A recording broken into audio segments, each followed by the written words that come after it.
The Seerah of Muhammad sallallahu alaihi wasallam, part 34.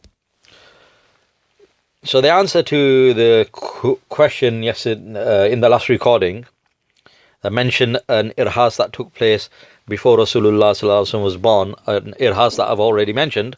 The answer is the incident of the Ashabi Fil. That was one of the greatest irhas, greatest signs that Muhammad sallallahu alaihi wasallam is coming. It happened 50 or 55 days before Rasulullah sallallahu alaihi wasallam was born, and it was such a big event and such a big irhas that Allah Ta'ala has mentioned it in the Quran. But then there are many other irhasat which took place, which I'm going to mention in this recording.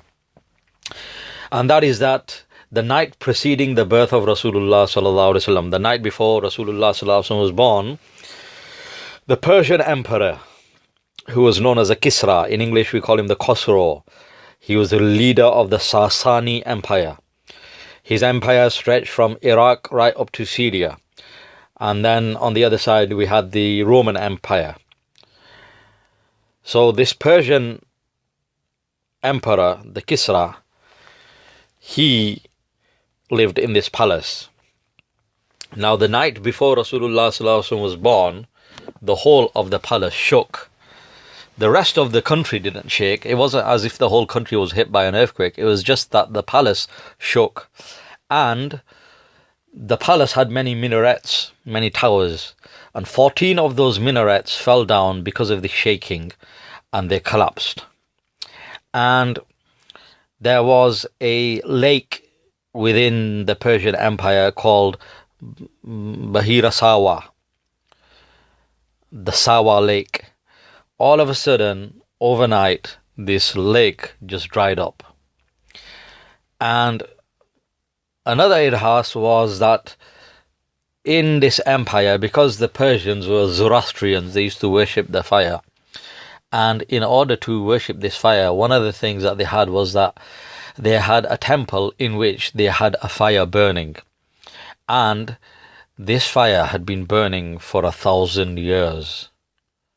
You think about that, that's amazing. And why did they keep the fire burning? Because they thought the fire is their God and they've got to worship the fire.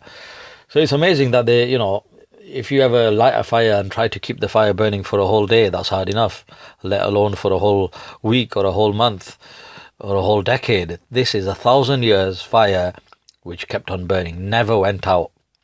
And in those days, they hadn't discovered gas. There's some graves or some certain monuments in the world where this eternal flame burns. And famous people or cenotaph or something, they've got this flame on there which keeps on burning. But that's because they've got an internal gas supply underneath the ground, and then the thing just keeps burning. But here, they didn't even have a gas supply. They just had to get wood and keep on burning it. And for 1,000 years, it had been burning. Amazing.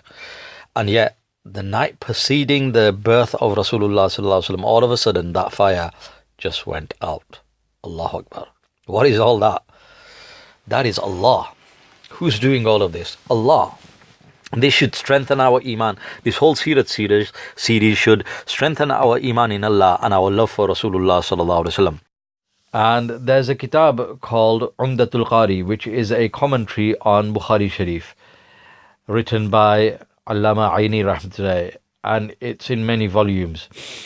And in there he has written, and also Mullah Ali Qari Rahmatullahi has also written somewhere, that this fire that was burning in this Persian Empire for 1,000 years, in order to keep it burning for 1,000 years, the emperor and the empire had had employed 25,000 people. 25,000 people, this whole workforce was employed in order to keep this fire burning continuously. And so it burned for 1,000 years. Now imagine that, 25,000 people, and then their wages and the cost of the wood and all this. Imagine how much money they must have been spending in order to keep this fire, eternal fire, burning. And so it burned for 1,000 years. But then with the birth of Rasulullah sallallahu alaihi wasallam, upon the birth of Rasulullah sallallahu alaihi wasallam, Allah Ta'ala with His Qudrat extinguished this fire despite this massive workforce of 25,000 people trying to keep it burning. Allahu Akbar. And another thing that happened was that the minister of the Khosrow, the minister of Kisra, his name was Mubazan. And Mubazan saw a terrifying dream. So I've mentioned about 5 irhasat in this recording. The palace of Kisra shook, 14 minarets came tumbling down, the Sawa lake dried up, the 1,000-year fire was extinguished, and Mubazan had this frightful dream. More about that in the next recording, inshallah. Assalamu alaikum.